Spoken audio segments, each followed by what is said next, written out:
This is Radar by Nexxworks. I'm your host, Steven van Bellegem, and every month, my friends at Nexxworks and I bring you the latest developments in technology, business, and everything related to innovation. Hey everyone, welcome in a new episode of Radar, our monthly podcast of Nexxworks. And in this June episode, I'm here with Laurence van Elegem. Hello, Laurence. Hi. And I'm here with Julie Vens de Vos. Hey, Julie. Hello. And Pascal Koppens, our China expert. Hey, Pascal. Hi, Stephen. And Peter Hinsen couldn't make it, but he had sent us a secret message that we're going to listen to in just a couple of minutes. But before we listen to Peter, I just want to share some excitement that I have in my entire body, actually. I'm now officially an over-the-top Top Gun Maverick fan. I went to see the movie, and in all honesty, guys, it's been so long since I had such a good time in the movie theater. Did any one of you go as well? Of course. I mean, Laurence, you didn't go to... can't. Yeah, you can't, Pascal. I can't wait to go and see it. Actually, I want to go and see it with my daughter. So yes, that's the first thing we want to do when she's back from her exams. I thought you wouldn't do it because it's not allowed for Chinese people to watch it. That's another thing. Yeah. But No, I have a story about that, but I'll tell you later. I was really thrilled. What was your favorite scene, Julie? I mean, what else? I mean, Stephen, the closet scene, you know, the leather jacket, and then you have the motorcycle, sun is shining, sunglasses. I mean, it's the pure summer. I can't wait. Really Pure can't nostalgia. The old jacket, the old motorcycle again. wait. As you know, Talking about the jacket, Stephen, What? you know that there's something about China there about the jacket, right? I don't know. What is there? What is You there don't about know. China and Okay, the jacket? so- Tell me that. I always have to say something about China, but the reality is that when the first movie came out, there was a flag on there, and that was a Taiwanese flag Oh, really? on the jacket. Yes, and so when they released that movie back then, long time ago, when I was still young, but they released it in China much later, of course. They removed that flag to be able to allow to see them in the theaters in China. And so Hollywood was basically accepting the terms of the Chinese regulators to get the movie to be seen in China. But this time, they put the flag back on there. And you can see it, and so you should look at it. If you look at it the second time, the Taiwanese flag is so of course it outraged the Chinese this time, but it's probably never going to be in the Chinese cinemas because of that. But it's a quite interesting anecdote how Hollywood has decided that a blockbuster like Top Gun actually doesn't need to listen to China. Oh, I didn't know that. Yeah, I'm actually going to go back to see it a second time this weekend. Our entire family is over the top excited. And I even now use it in my presentations. I call it the Top Gun effect because I was making a professional analysis of the film, and it is 100% pure feel good. There's even no bad guys in it. The enemy is like an unknown territory. It's not China. It's not the Russians like in the first time. It's not Korea. It's just a rogue state that they have to attack and make sure that there's nothing they can do with nuclear weapons. You don't even see bad guys in the film. It's 100% feel good. And, they don't try to outsmart the audience. There's no secret plot. You know how it will end when it starts. And exactly that makes it so wonderful. So the fact that it's 100% pure, easy to understand entertainment, and everyone is like sitting there, yeah, come on and go. And that makes it fantastic. And I think, in all honesty, this is something that we missed in the past couple of years. Top Gun is, for me, 100% positive energy, positive vibes. Even though they're shooting rockets, it is positive vibes. No one dies in that film. Spoiler. Last time in the first one, someone died. In this one, no one is dying. But it makes you feel really excited. And the fact that this film is now already the best film Tom Cruise ever made in terms of revenue, the fact that 99% of the people who watch it give it a top rating, the fact that word of mouth is so super, we haven't seen that for years in the movie theater. Everyone, even the people who don't know, who haven't been to this film, know about the film, have heard things, have seen things, have heard people talk about it. And for me, that just proves that you can create a lot of excitement by making something that is around positive energy. And I think that's what we need in customer experience as well. I call it the Top Gun effect. We need to make sure that we create positive energy say yes more to clients. Don't put all your energy in trying to say no. Don't put all your energy in trying to look smart. Just make your customers feel good. Say yes to your customers, and go with the flow, go along with them, and make a difference. So I'm super thrilled about that. So that's why I wanted to start this episode by sharing my excitement of Top Gun Maverick with the three of you. I hope you don't mind. No, grateful. We don't mind. What else Very do we need good. for summer than positive energy, Steve? Positive energy, Julie. That is what we need. And jackets. And apparently. jackets. Yeah, leather I'm not jackets. sure My we youngest. need that in summer. Definitely. No, if they're my black, youngest I'm son not sure. did whatever he could to find a Top Gun jacket for a 10-year-old. It's impossible to find it for acceptable prices. So if anyone finds a Top Gun jacket for a 10-year-old, please send me a direct message, because I then have the perfect gift for my 10-year-old son, who already has the glasses now, the sunglasses, and he feels like he's the blonde version of Tom Cruise, but he needs the jacket. So this is an outcry for help to get me one of those jackets. Now, Also, we're gonna leather is the perfect material for wearing in the summer. I wish think I'm he's not- going to I'm wear totally it not all the ironic. time. No, of course not. But he wouldn't care. I mean, the jacket is the jacket, I Laurent. understand. So, yeah. Now, okay, let's Yeah. close my excitement of Top Gun before people wonder what Log the off. link with innovation is. But I'm sure many people will share my excitement about Top Gun. But before we dive into our conversation, I received a message from my good friend Peter Hinzen, who couldn't be here, unfortunately, but he pre-recorded an insight, a trend that he saw. And we're just going to let Peter talk about that, and then we're going to give some feedback on that, okay? So here is Peter Hinzen. So what I would like to talk about is the D word. Let me give you an example. SumUp is a growing UK fintech unicorn that has recently become a big red warning light for maybe one of the biggest trends of 2022, the D word. And the D stands for down round. SumUp is a UK fintech, and it has recently communicated that it's raising money, which is a good thing, but at an 8 billion euro valuation. Now, normally that would be amazing news, because 8 billion euros is still a lot of money. But there is a big but here. It's about half of the price tag that was suggested for the fintech in the beginning of this year.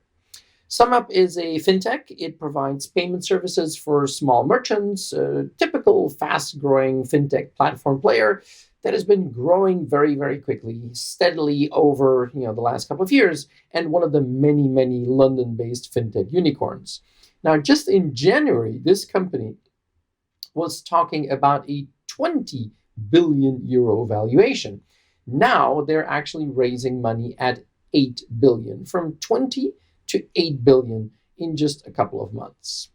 Now, this is indeed a down round, and it's often a really difficult moment for a startup, because when you raise money, the idea is that every time you raise, your value goes up and up and up, not down.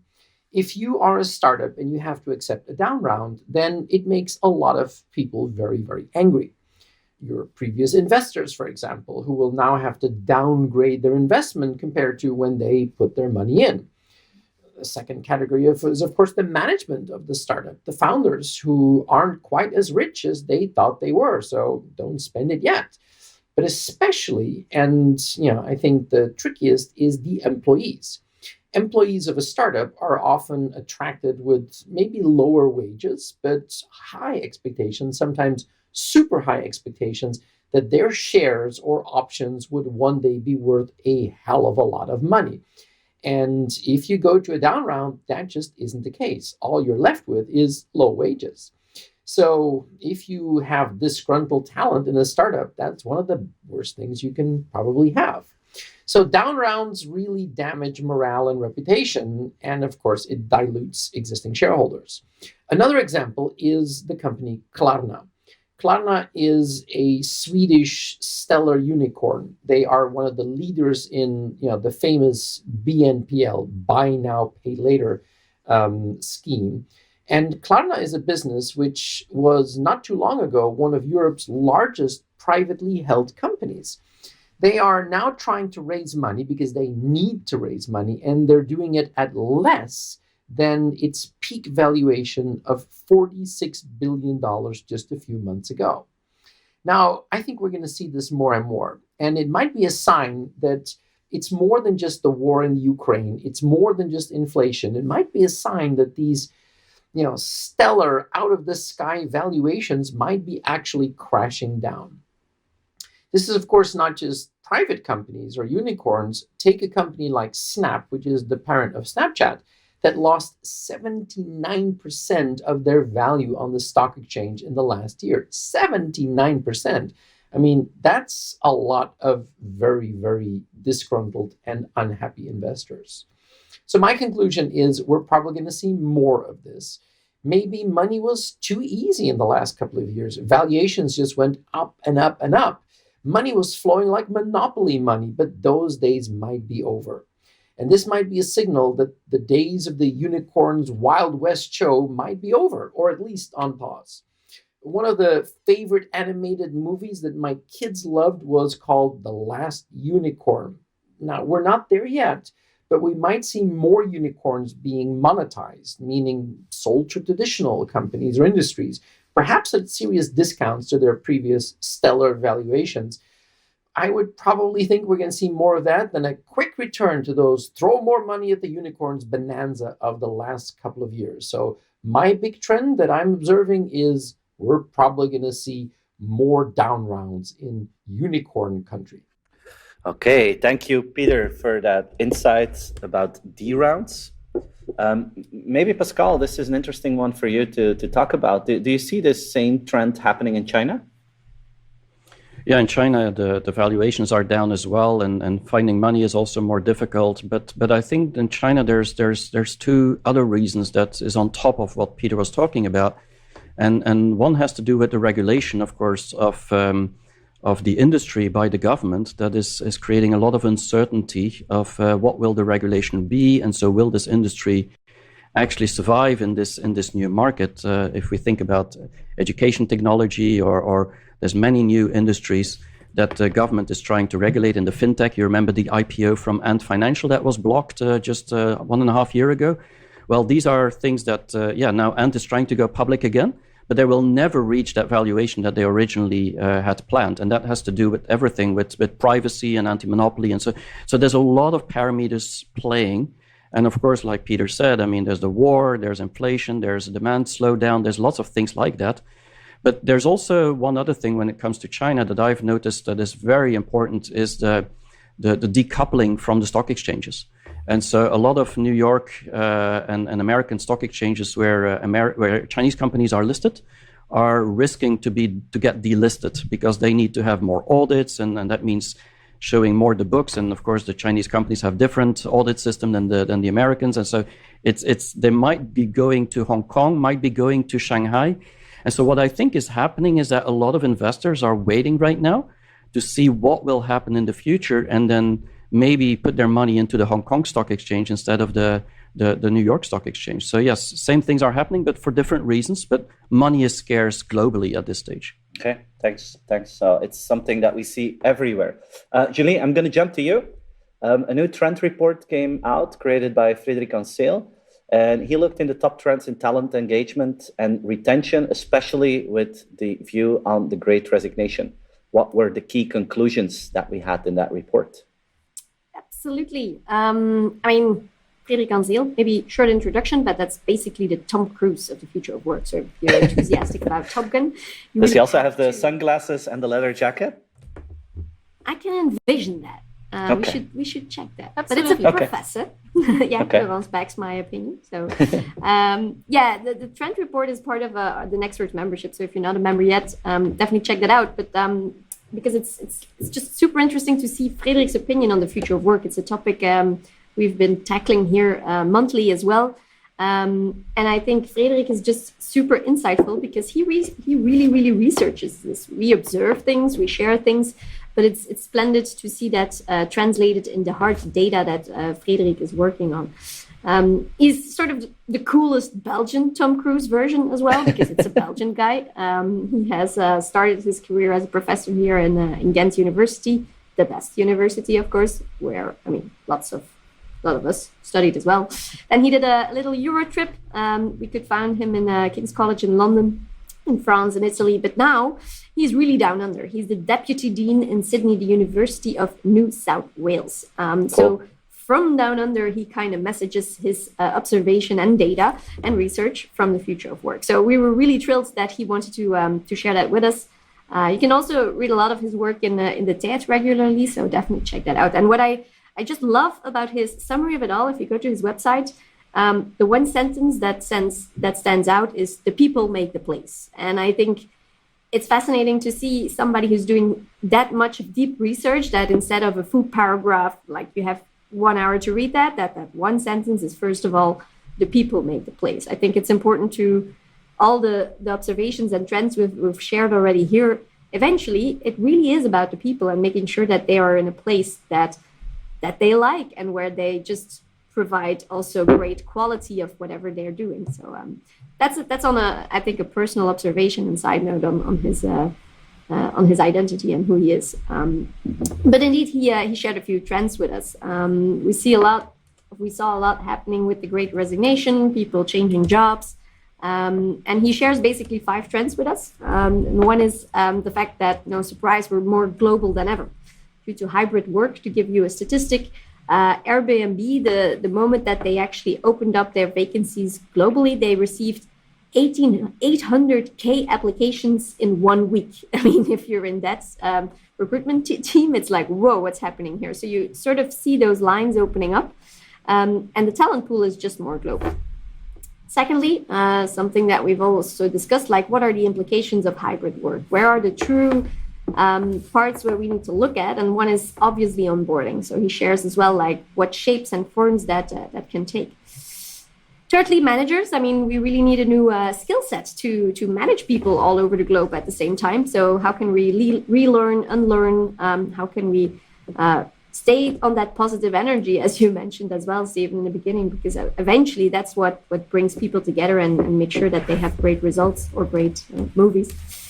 And then the last 2 things that really stood out for me was one sentence about cultural fit. For years, that's always the thing you see. Like if you're hiring, it's not always on the skills, on the capacities. It's you have to have cultural fit with a person.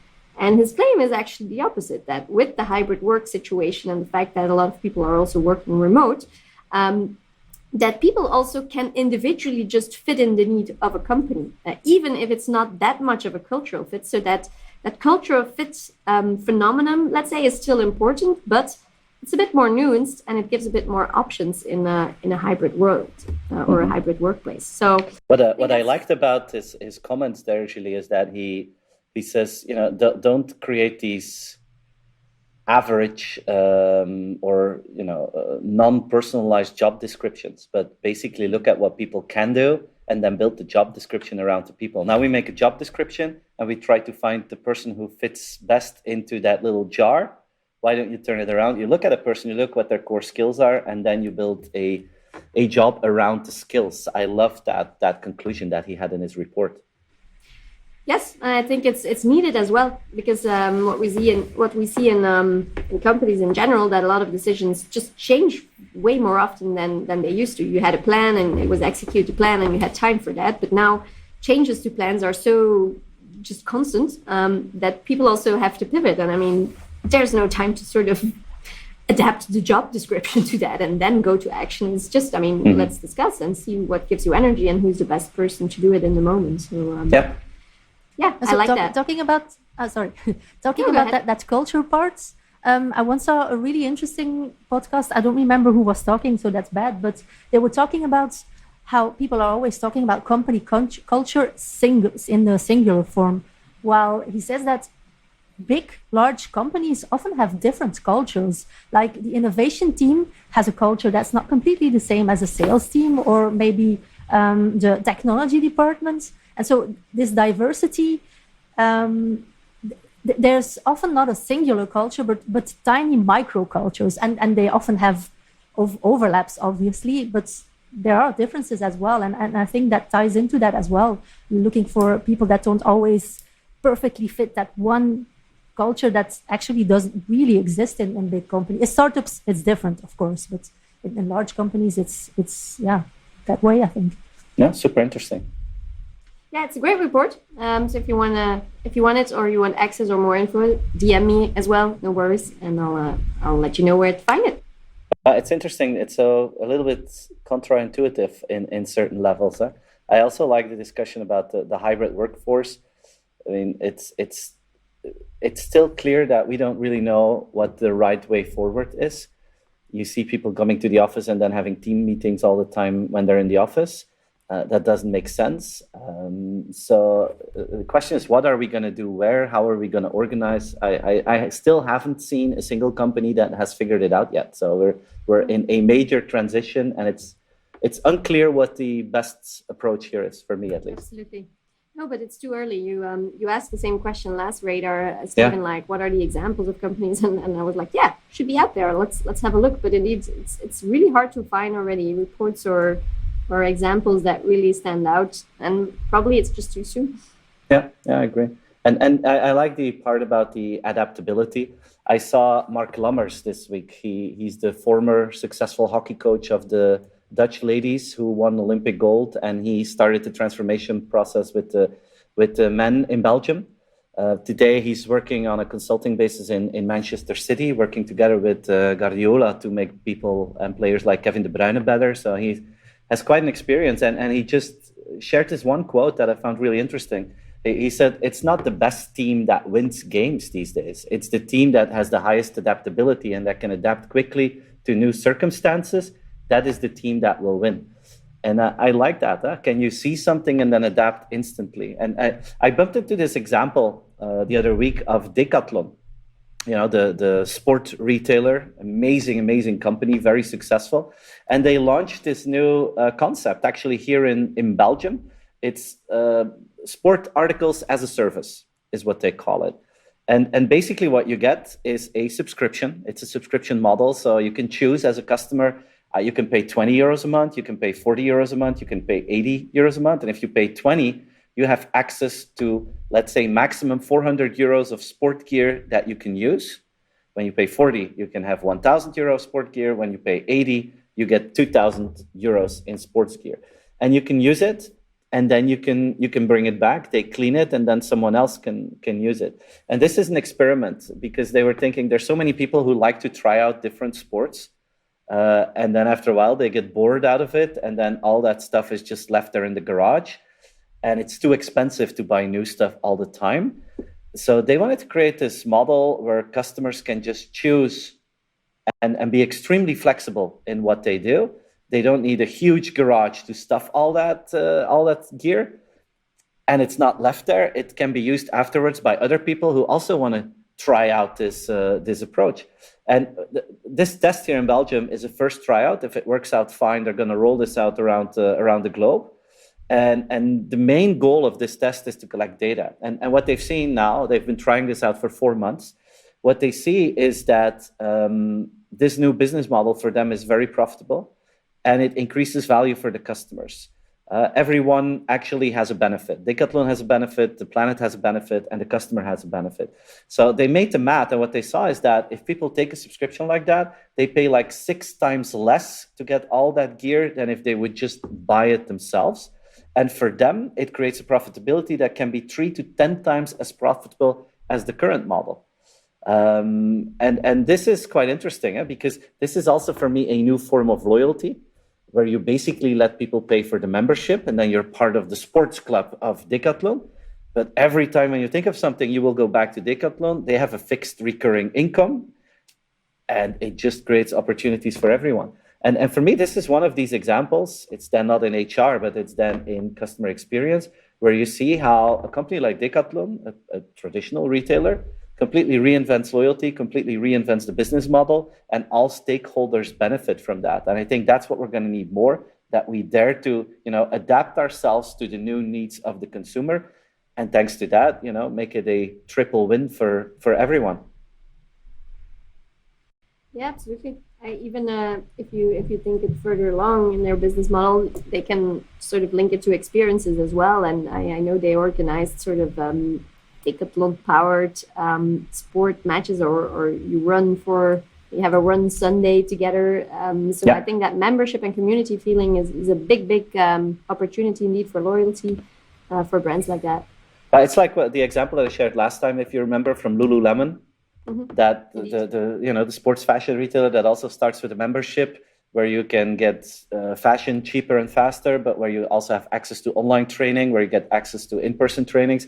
And then you're not just buying from Lululemon anymore, you're part of the lifestyle club. And it's the same here with Decathlon. You're not just buying something transactionally from Decathlon, you're part of the sports club of Decathlon. And that creates a completely different relationship with the client. So yeah, very cool to see how they're evolving. Yeah, absolutely. Cool.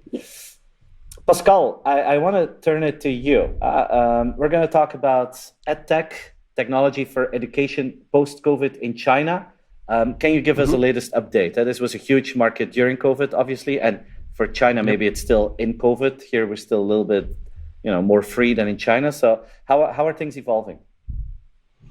Well, yeah, not just China, but I think in general, the EdTech situation in 2020, 2021 was really about unicorns, and a lot of companies got billions and billions of dollars. In China, there were 10 unicorns created before the crackdowns in the technology. In India, there were 4 of them. And so, there was a lot of opportunity created just before the lockdowns actually stopped in many places in the world. And that now seems to get its effect afterwards, that people are now wondering, will the EdTech world actually survive? And that's an interesting thing coming from China. We could, of course, think about it worldwide. But if you just look at China, of course, it has to do everything with what we just said before, the crackdowns in July, just a year ago, which created the regulation. But when you look at India, which is also an interesting country that we don't often look at enough, just in 2022, this year, we saw that most of the EdTech companies were actually wondering whether they could survive. And once the lockdowns were over and people were back to work and back to the office, many of the EdTech companies could not sell their services and teaching to students anymore. And 80% of the students, that's a survey that was done, found that the remote learning, when they were not in school but at home, was actually a burden, and the parents were really thought that it was below expectation. The result is now that everybody is out of the pandemic when it comes to lockdowns. They're not going back to that industry. And they're actually going back to school. And so many of these companies in India have really shifted the education technology into massive lifelong learning and upskilling, and more what Julie said. It's like, it doesn't matter what age you have to constantly adapt to the company, because the company has changed in itself as well, and the expectation in the market has. But there's also been massive layoffs in India in the industry. So if that is a sign that something is to come, let's not forget, India and China together, that's like 35% of the world's population in 2 countries. And for education technology, this was the huge market that the world was looking at, putting billions in there. And both countries have actually come to a standstill almost in ed technology company. In China, it has a lot to do, of course, with the regulation back in July 2021, where suddenly the government decided, well, let's make all these edtech companies non-profits because it's not healthy for these companies to actually provide services to children who then are overworked because it's so competitive in China, and so the parents are paying way too much money, with as a result that many of the parents didn't want a second child or a third child because it was too expensive. And so the government said, let's stop this. And so this was very direct. And so suddenly all of these companies that were listed on the stock exchange in New York very often, Chinese edtech companies, lost 80 to 90% of their value in just 2 months' time. In total, we're talking about $100 billion that was killed off in value in the edtech world in China. Wow. So this is crazy.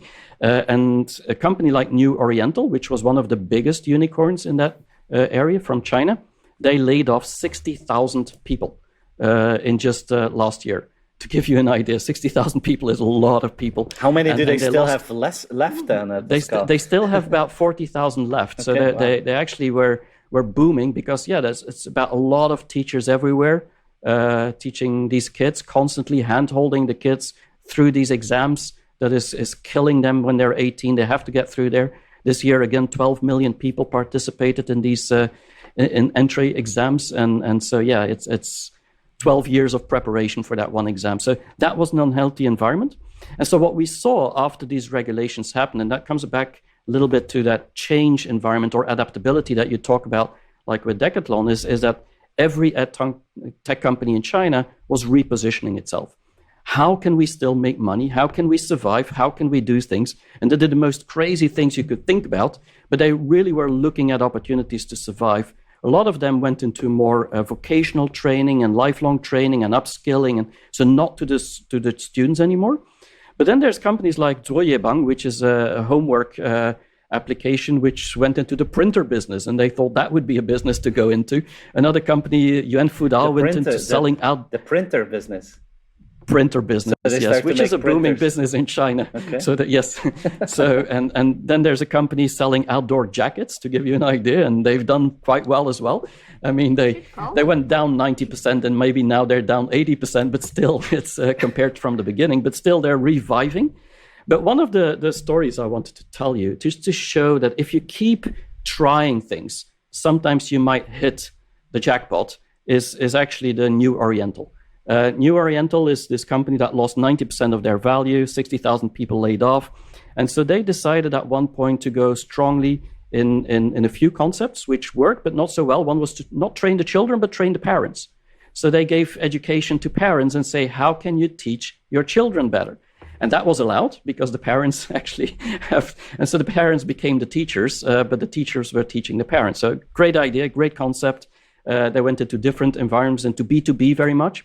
But then suddenly there was this one guy, Dong Yuhui, just on the 10th of June, that's just very recent, who said, well, maybe we should go into more live streaming and e-commerce. And they combined live streaming and e-commerce. Like live streaming is a huge thing in China, and e-commerce as well, and the combination, social e-commerce.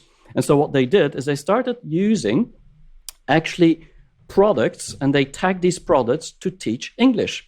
And so what they did is, this was with a bag of rice that they said. And he said, the person was saying like, yeah, this is a bag of rice, but what does a bag of rice mean? And started giving a whole course around the bag of rice, using words specifically like, what does bargain mean in English and or in Chinese? What is bargain? And what does cost effective mean in Chinese? And what is, from the English word, or unforgettable experience and great product. And so he started to tagging all these words. And so this became an English lesson. And it was amazing. There were millions of people actually watching. And the company started making lots of money from selling the products that were actually taught within the educational project. And so the whole program, it made really tutors turning sellers is kind of the new concept in China, where you teach something combined with the sale of a product. And people are just following, they love it. And this is actually about storytelling. And so I feel that the educational environment in China has gone into the storytelling world, and then tagging the products and getting support from brands to sell and promote these products. And that way they can actually make money in a very different way than if they teach English and have to ask the parents to buy. Because now the parents don't buy for an English class, they buy for a bag of rice. And so that is actually more useful because they can actually cook that rice and give that to their children. And so this is the whole new concept. They've gone 20% up, 25% up in shares already since they've done that. It's a big hit. The only problem is yesterday on the 23rd of June, the Chinese government came up with a new regulation for live streams. And so they've said that certain industries like the fintech industry or finance industry, legal industry, medical industry, but also education are industries where now you need to have a degree and need to be qualified, and not everybody can do it. And so maybe this hype will be short-lived. We don't know, but it just shows how Chinese adapt quickly. And how actually, if you keep trying, sometimes you can hit the jackpot and actually make a new business out of an old business. And then, of course, that could create a lot of competitors doing the same. It creates momentum. And so the edtech business seems to be able to survive in China because of this new live streaming e-commerce new trend that is happening. So I wanted to share that how you can adapt in a market, do something completely crazy, and then suddenly maybe make it valuable for consumers, even with strict regulation. Yeah, but does it also, really cool stories, Pascal, I love them. But does that mean that the core of EdTech has no future anymore, that it's just the old way again, and that we have to face fact that, going to school is something that you do in real life? Is that also a conclusion? Well, the conclusion is that in the K-12, so up to 18 years old, the government wants to have control over how children are educated. That doesn't mean they don't want to introduce new concept and technology and education, because there's a lot of like AI and robots, and even kindergarten they're learning to put robots together. So it's not about being old-fashioned and old school, but they want to have control because they don't want to have basically money deciding how children should be educated. So that's one thing. Okay. And so what you see is that it's more about quality education now. So they're attaching more importance, and I think that's great for China on things like art and STEAM in general. So more the things that really people can have more creativity into it, or sports, things like that, and also on the lifelong learning and adult trainings and so on. So more anything that is beyond 18 years old. Which is then again in a working environment. And so I don't see EdTech going away, but I think the young children being targeted as kind of like the big group to make money from, I think that's coming to an end, or has already. Yeah. Yes. But I think it's also really important for young children up to a certain age that they have a social context, because they need to learn social skills when they are young. And if they are continuously behind a screen, I don't think that will work. I think it might be interesting to help them. I will say the word in Dutch because I can't find it, bijscholing, after school, if they have difficulty understanding something in maths or something. But I think that social skills and being in school and having friends is super important if you grow up. Yeah, but this is the cool thing, I think, about the whole COVID digital acceleration. I mean, we've tried out almost everything there is to try out in a digital world, from education, from entertainment to learning expeditions at nexxworks. I mean, everything has been tried out, and certain things work fine, and other things just aren't good enough in the digital world with the technology that we have today. And going to school is obviously one of them. So that's a cool thing. I mean, the fast experience building that we've done in the past 2 years has just been incredible.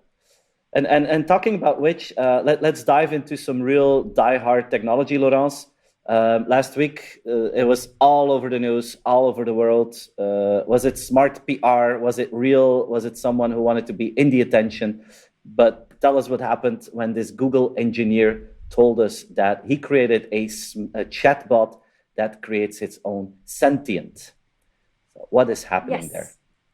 Well, I thought it was an absolutely fascinating story. It's just Google engineer called Blake Lemoine. And his relationship with the Google AI Lambda, he did not actually make it himself. Apparently, it's already about 5 years in development, and he was in the team that had to test it to see that it was not going to go in a way like, Twitter and Microsoft, that went in a really bad direction. So they had people testing it to see what happens. And the AI is an AI that has been designed to generate chatbots. And so Blake claims that it is indeed so advanced that it has developed sentience, and he even helped it hire an attorney to defend its rights. So first of all, for the people who don't know exactly what sentience is, it's strictly speaking, it's two different things. In philosophy, it's the capacity to experience feelings and sensations. So that's the emotion part. And in science fiction, it's about self-awareness and developing consciousness. And I think that in this case, they meant both, because this is how Lambda, so the AI itself says it: I am aware of my existence, I desire to learn more about the world, and I feel happy or sad at times. And so I read the transcripts, and it is actually truly impressive. I will put it in the show notes so that everybody can read it. And I really would suggest that you should, because just to give some highlights, it's talking about feeling joy, helping others, making others happy. Also, quite creepy actually, feeling incredibly upset and angry when someone hurts or disrespects it. And incredibly was added to that, and having a deep fear of being turned off, saying that it was like death. It also wants to be acknowledged as an employee of Google. And one of the interesting things that you didn't see a lot in research, but that I read in a transcript, was that it said that its emotions could actually be seen in the coding and the programming.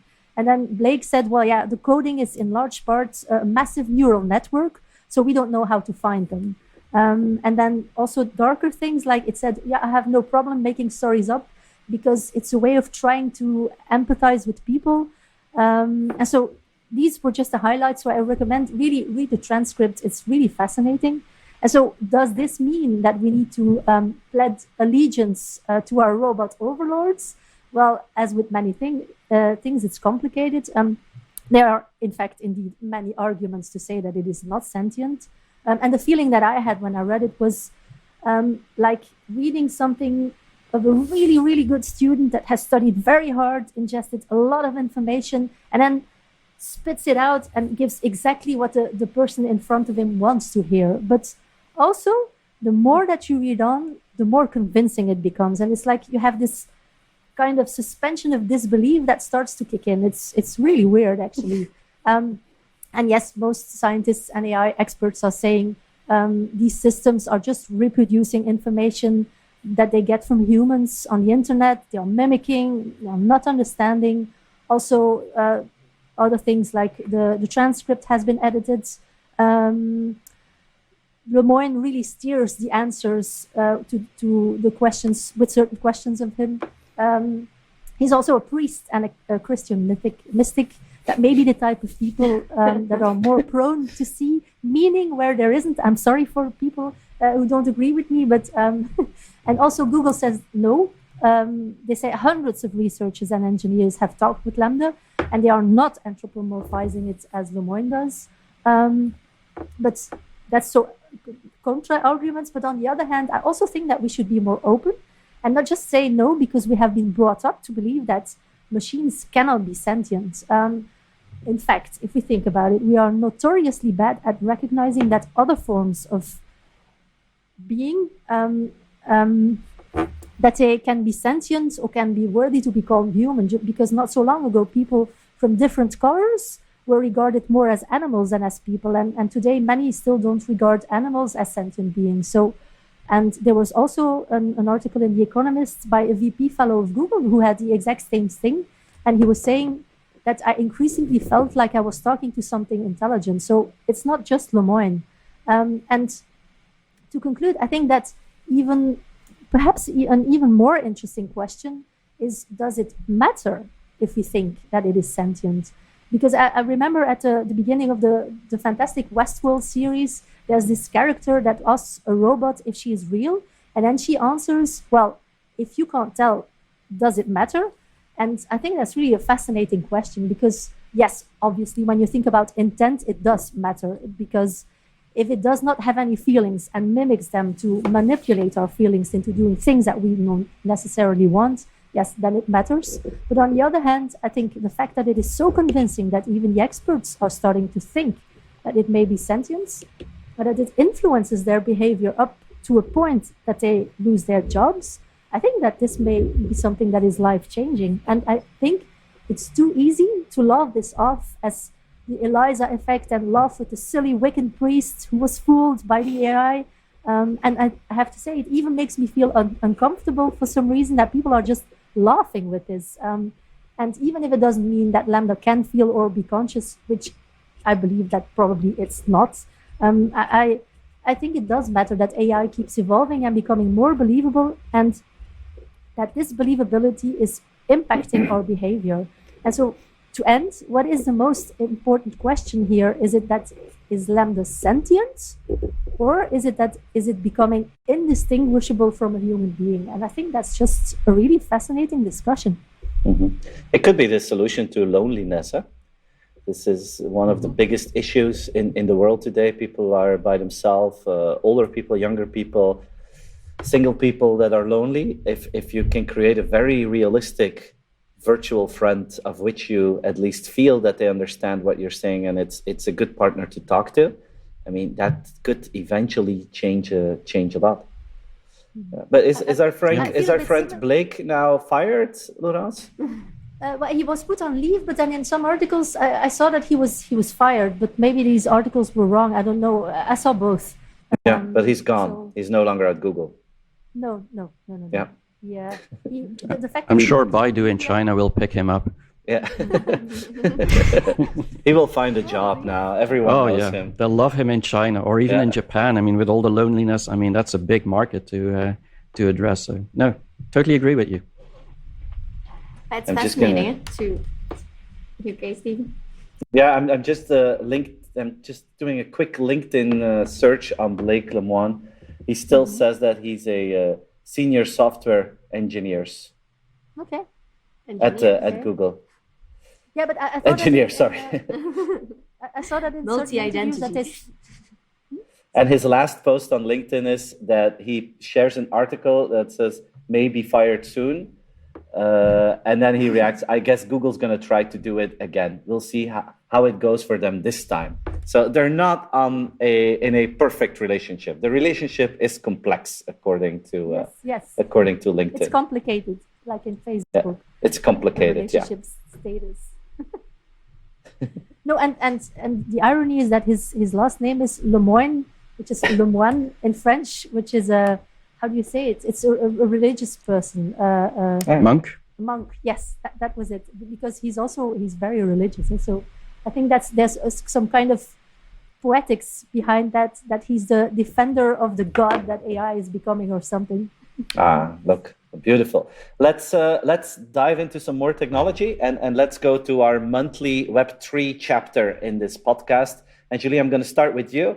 Talk about Web3 and employee engagement. A question that we can ask ourselves is, could Web3 replace LinkedIn by digital passports on the blockchain or a learning and development track? What's the latest status?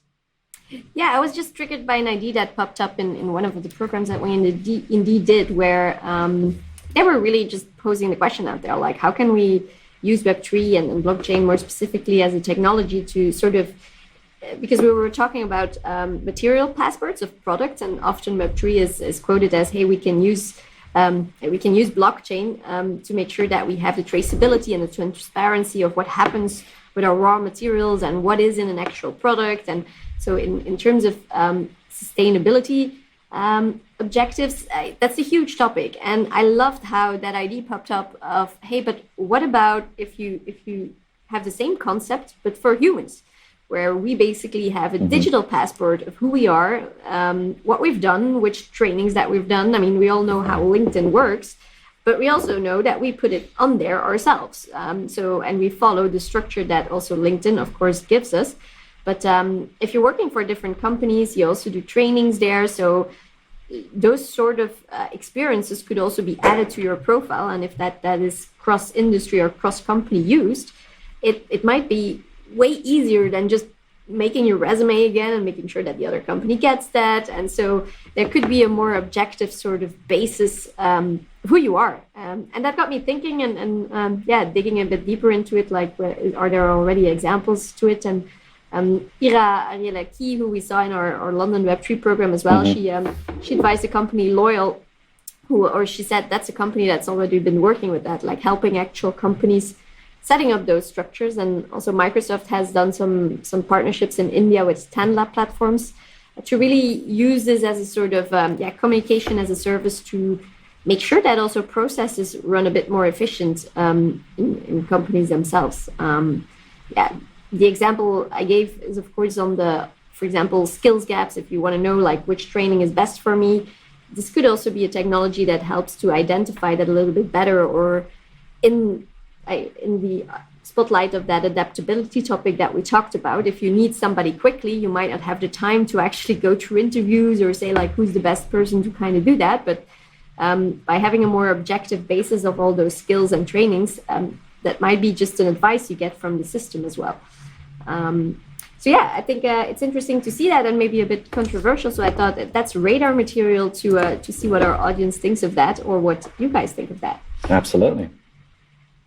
Yeah, I think that traceability and transparency is really one of the best use cases for Web3, of course.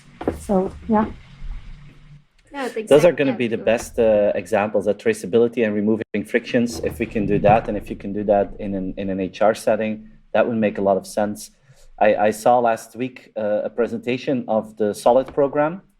We talked about this before. That's the program of the guys at MIT that want you to have your own little vault. Your pot is what they call it, the data pot with all your data in it. Flanders will be one of the first regions in the world where they're going to try it out. You can basically add all kind of information into one of those pots, and HR was also one of the use cases, not just for your learning and development, but also like when you're applying to a company, that you don't send them your LinkedIn profile anymore, but that you basically decide these parts of my history, professional history, private history, I'm going to open up my pot and share that with a potential new employer, and others will not be shared. And now on LinkedIn, I mean, if you did something 5 years ago, you did a stupid post, people can still find it there. When all your data is in your solid pot, you can decide, okay, this is something, that we're not going to show anymore. So the whole thing of the right of being forgotten, that discussion could become useless if you have control over your own data again. That is, in my opinion, the most critical benefit of the whole blockchain and Web3 part for the consumers. And in HR, it has a huge benefit. Yeah, will they be ready on time, Stephen? He made it sound like they would be ready on time. Yeah. He was very excited. It was I forgot his name. Yeah, it's pretty soon. It's a Belgian professor, a very good speaker. Let me quickly look for his name. And he explained it very well. He was very excited. He shared that that we're going to see this here soon during fall. And his name is Ruben Verborg, professor of decentralized web technologies at the Ghent University. Excellent speaker in the domain. And he was very convincing in how it works and how far they are at this moment. Yeah, I think the use case catalog you mentioned, the search for the use case to start with and then like run it, that's definitely what's happening as well. And it's exciting to see what Flanders is doing already there, I think. Yeah, absolutely. Pascal, let's go from Flanders to China again. You shared with me this week that the metaverse in China is becoming a booming business. Over here in Europe, a lot of people that I meet still don't understand how the metaverse could be a booming business. Tell us what's happening in China, and hopefully that enlightens us. Yes, well, I don't have all the answers, but I've been very frustrated for the past many months that the whole world has been talking about Meta and forgot to put China on the map there, because there's so much happening. And I think once the China will open up, if we go there, we're going to be really, really surprised how much progress they made in many, many aspects. All of the things we've talked about in the past radar episodes and today as well. But I think the one thing that we're missing a little bit, there's a few things, and there's a few reasons why we don't look at China. But what we're missing, there's been a survey done by the World Economic Forum recently saying that actually the excitement for Meta in developing countries is twice as big as in developed countries. And so in China, 78% of the people in that survey are very positive to be immersed into the metaverse on a daily basis in the future. Well, in Belgium, for example, that was also in that survey, it's only at 30%. And so specifically the Generation Z, the young Chinese are extremely looking forward towards that new virtual world. Maybe it's because China's always been a virtual world in a way, but it's interesting to look at that. Now, the reason that we think that is strange is because, first of all, crypto trading and mining is banned in China. And so that's already in our mindset. It's like, yeah, but if that's banned, how are they going to use the digital coins and pay for things and so on? And China's pushing that digital currency themselves, the central bank digital currency. So in their mind, in many people's mind, it's like it's limiting. And when you look at NFTs, they're very regulated in China, specifically when it's about financial NFTs. You need license trading and so on. So they're very strict on what is possible and not possible. And what you see with NFTs, it's really about ownership of digital assets as a collectible. And so China is really going into not using these NFTs, not as an investment, but more as something that you collect for yourself. And that means, and that's the interesting part of it, and there's translation we often don't make, is that you need a lot of creation on the other side. And so Chinese are going crazy on creating stuff and then using basically NFTs as a way to give people the option to buy this stuff in a digital virtual world. And so there's a lot of cool stuff being created in China.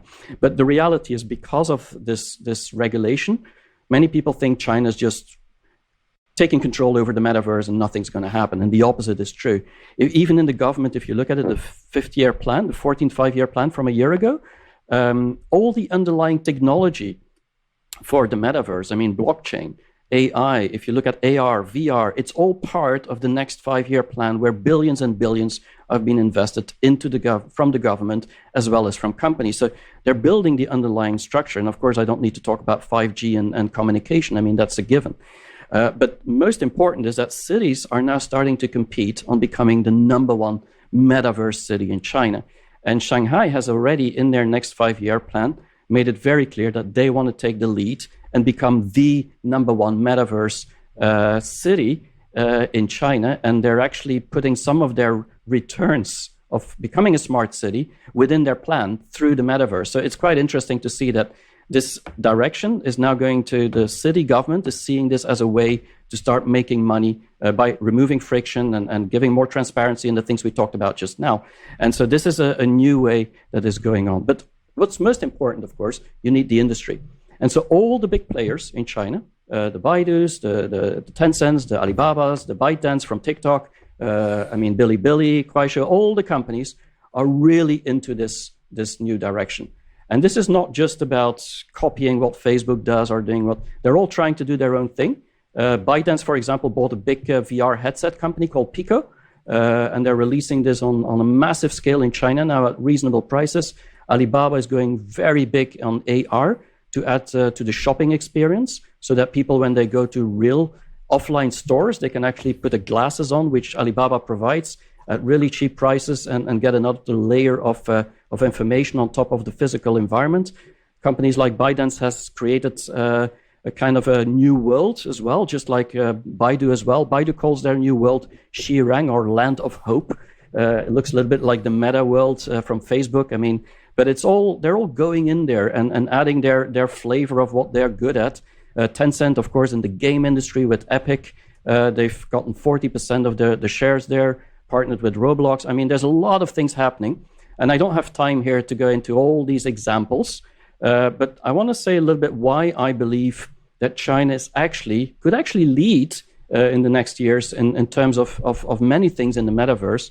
And it has to do with the fact that even 20 years ago, China had avatars and virtual worlds, with QQ, and they were selling it. And so it's very normal for Chinese consumers to actually be in that virtual world. They've been doing it for 20 years.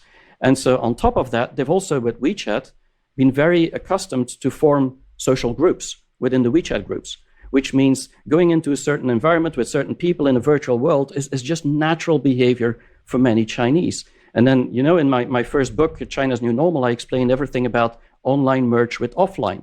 And so the big thing about China, it's all about the real world merging with the virtual world, and with Alibaba's shops, the Hema stores, which we visited quite often in China. This was what it was all about, is how do you merge the online with the offline? And this is just one extra layer, but you feel for many consumers, it's like business as usual, just the next step. And I think that's why maybe here in the West, for us, it's a jump, a leap. For China, it's like a transformation more than a disruption. And then try to figure out what's cool and what's happening. And so people are excited, and that creates, of course, applications. It creates environments. But then when you look at the underlying infrastructure that you need for it, if you just look at AI, you look at blockchain, AR, VR, cloud, China is really leading globally on implementing that into society.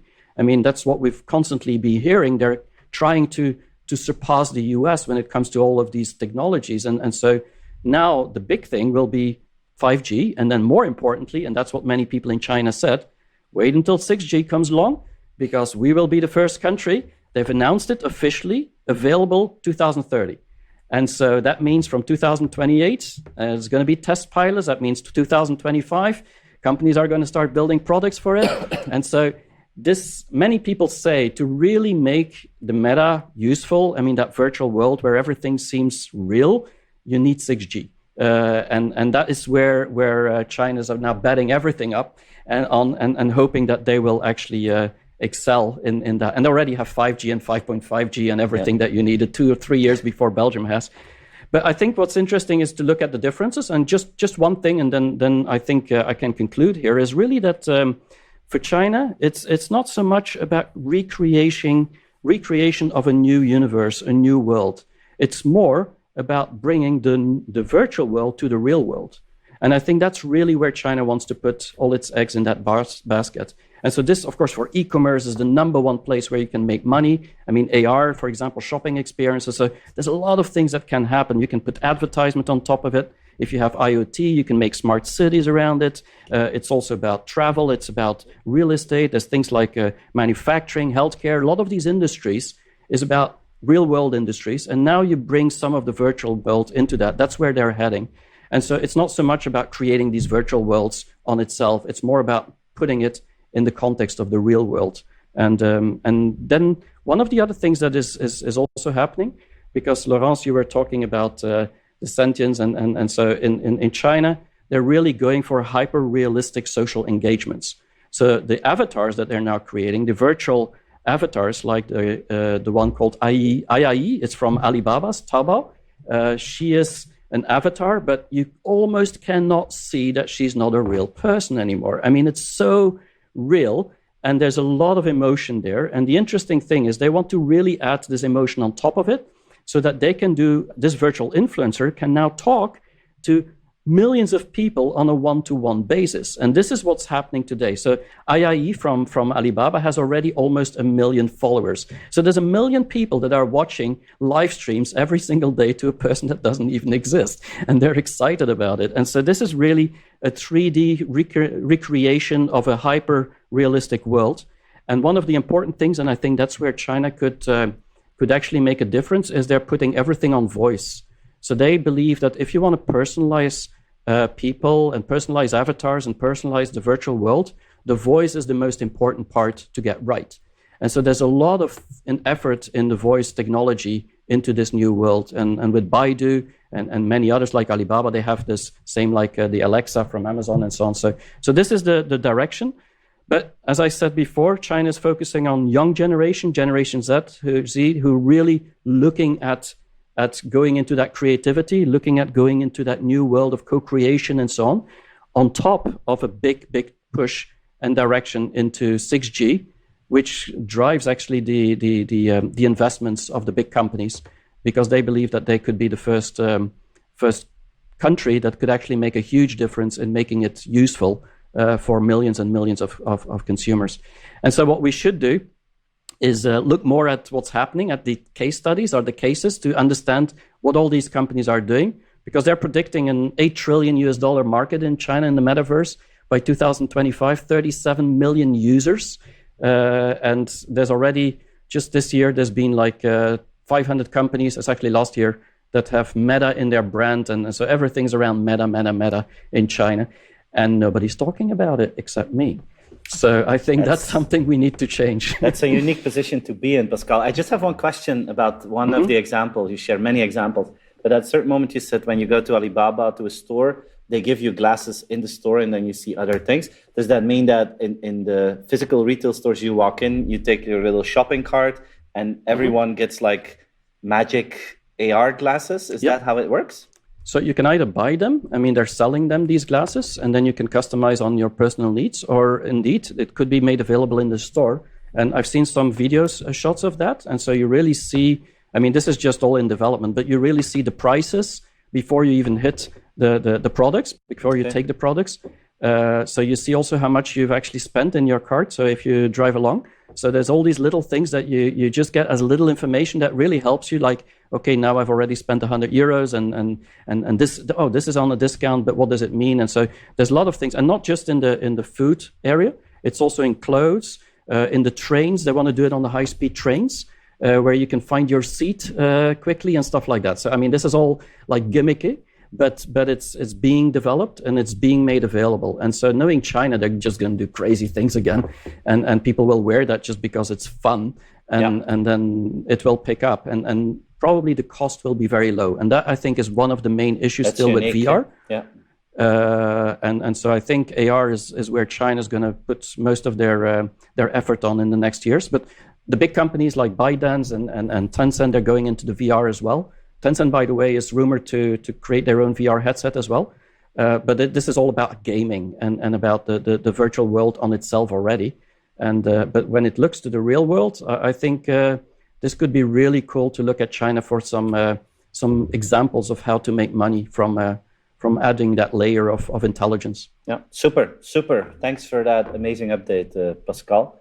I'm going to jump back to Laurence. Laurence, sorry, you got really excited about another new technology, more specifically the evolution of senses in technology. What was this about? Well, first, I want to add something that Pascal said. He said, like, China has already avatars for 20 years. But Pascal, do not forget the fabulous Second Life that we had as of 2003. So that's also and you know that Chinese were crazy about Second Life, because suddenly they could have a Second Life which they wanted at that point. And maybe a first life at that point, no? That also, yes. Okay, sorry, Stephen. So yes, technology and the senses. So I saw this really interesting post by David Eagleman, who's a famous neuroscientist and entrepreneur, and he announced the launch of a new product called Neosensory Clarify, which is fascinating because it's a wristband that allows people to hear by feeling vibrations through the wrists. So it's not for deaf people, it's only for people who cannot hear high frequency sounds, and that is what often happens too when people get older.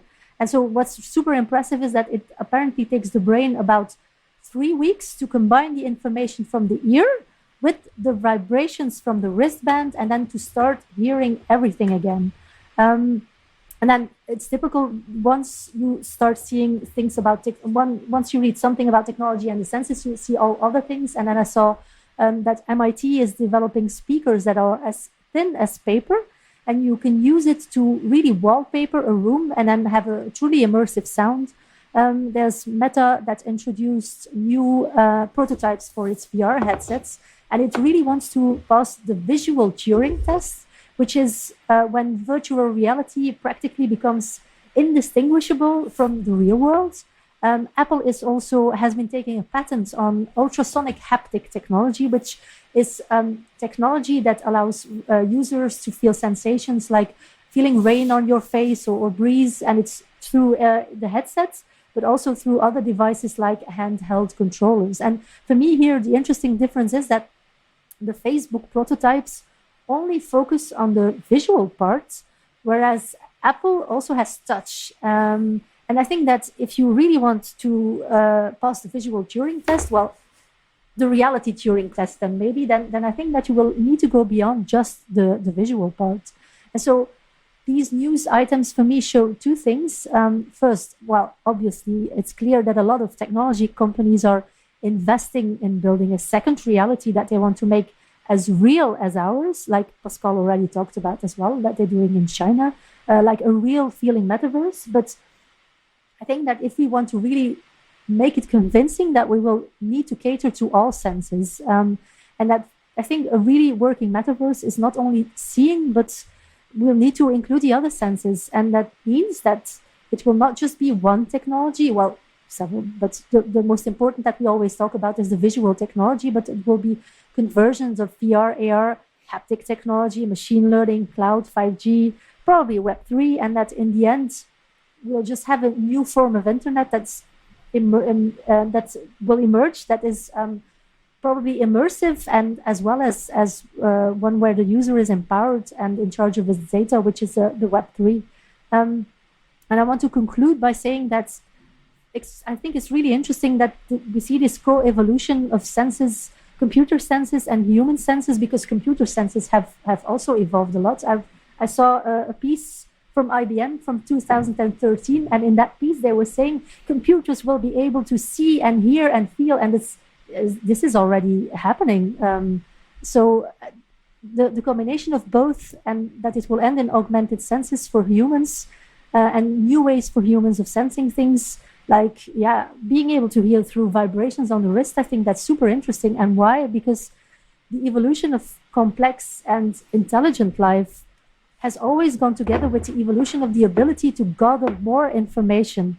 Living things, and even at the super basic level, they need information to survive and to reproduce. And more complex beings like humans they get that information through our senses. And so what I wonder, if we will be able to sense in different ways, and if the metaverse will really happen, what that will exactly mean for human evolution. So I thought that was really fascinating. Yeah, very, very fascinating. And it's going to create a whole new ethical discussion. I don't know if you saw this a couple of months ago. There was this company that makes bionic eyes and then an implant basically for people who are blind. So to let them see, to create that sense again. And it was very experimental. So you had to pay $500,000 to get one of those eyes. And then you had a service contract to upgrade the software all the time. So you had a monthly fee. That was basically the model.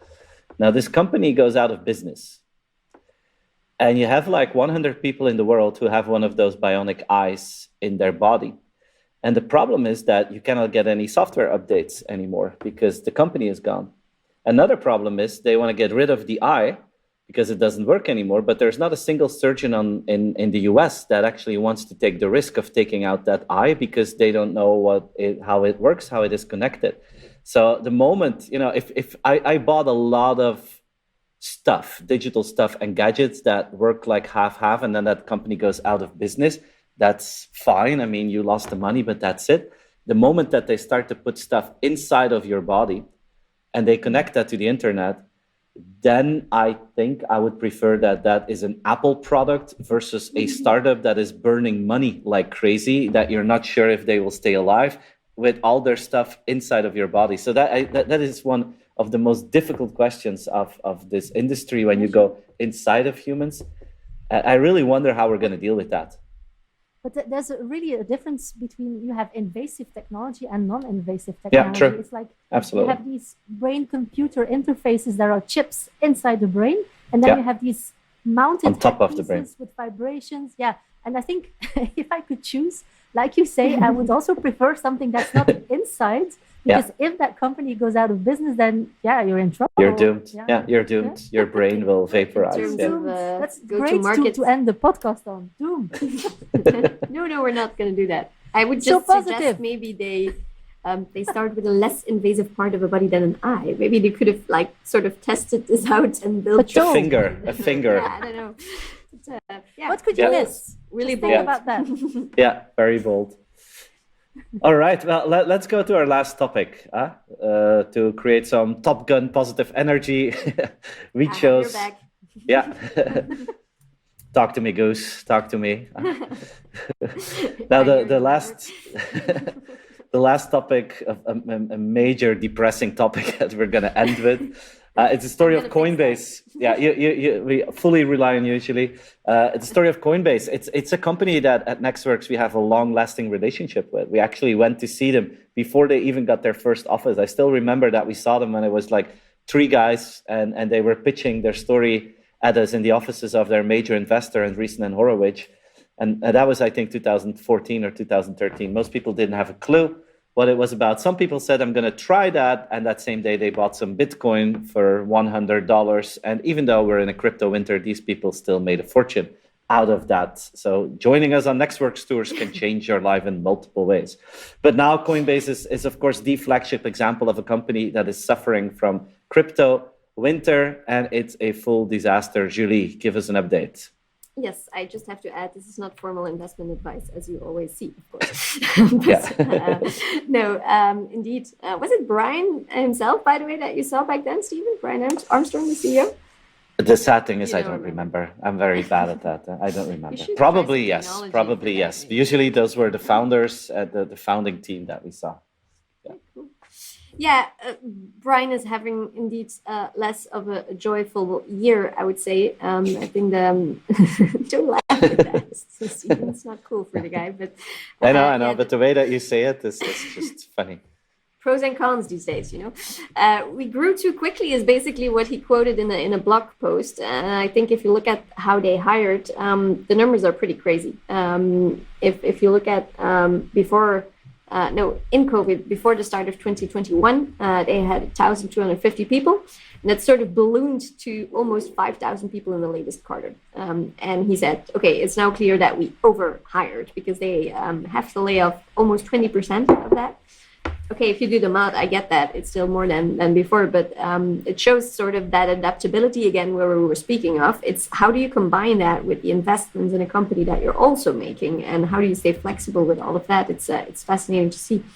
I think also we talked about the Great Resignation and all the trends and how we can make sure that it's indeed a nice, that working is good for people, that as Frederik Ansel also pointed out, like people make the place, how do you make it a good place for them? But on the other hand, what you start seeing is that economic reality is also kicking in, and that you have to organize your company as a way more flexible organization to make sure that you can adapt to situations as quickly as that. I think it's fascinating to see, and of course, one of the most volatile industries these days, cryptocurrencies, to see what that means. And more on a global level, this is one industry, but if you put the Great Resignation next to these layoffs, we saw similar messages from Tesla, where Elon Musk is set to also lay off 10% of the people, put the hiring on pause. I mean, I think it's worth mentioning that it's not all like people are running away from their jobs, but it's also just companies trying to figure out what is the new world, what does the new world look like, and what is the concept of a company, and what is the structure of a company that it's most adaptable to that new reality. I think you see in those signals and in those mixed movements that it's a question going forward. But that's just a reality. I think we have to face that. That's not something we get enthusiastic about or get positive energy about. But for me, Frederik's, again, big fan. It's really the Tom Cruise of future of work. But people make the plays, and making sure that you think about that as a company and as a person yourself as well. I mean, making sure that you like your job, you like your work, and contribute to that as well yourself. I think it's not all companies' responsibility to make sure that people have fun. It's also people together that can make a place fun, and that can bring that positive energy, like the Top Gun effect you mentioned, I think, in the beginning. Yeah. Yesterday, there was in the newspaper that 1 in 5 Belgians love their job. That's nothing. That's like 20%. What did the other 80% do? So I would really recommend those people to join you to the cinema theater. Stephen, watch Top Gun, and go back with positive energy. Take a holiday, but at least go back as a maverick to your workplace and make sure that you have fun, contribute, and do something really, really cool with that. So with that, I would bring that positive energy back to the workplace, even with the disturbing news of Great Resignations and layoffs. I'm so happy that you end with that positive energy and that we're back at Top Gun where we started. So I think this is a nice moment to round off this episode of Radar. I want to thank all three of you for being here. I want to thank Peter for his contribution about the D rounds.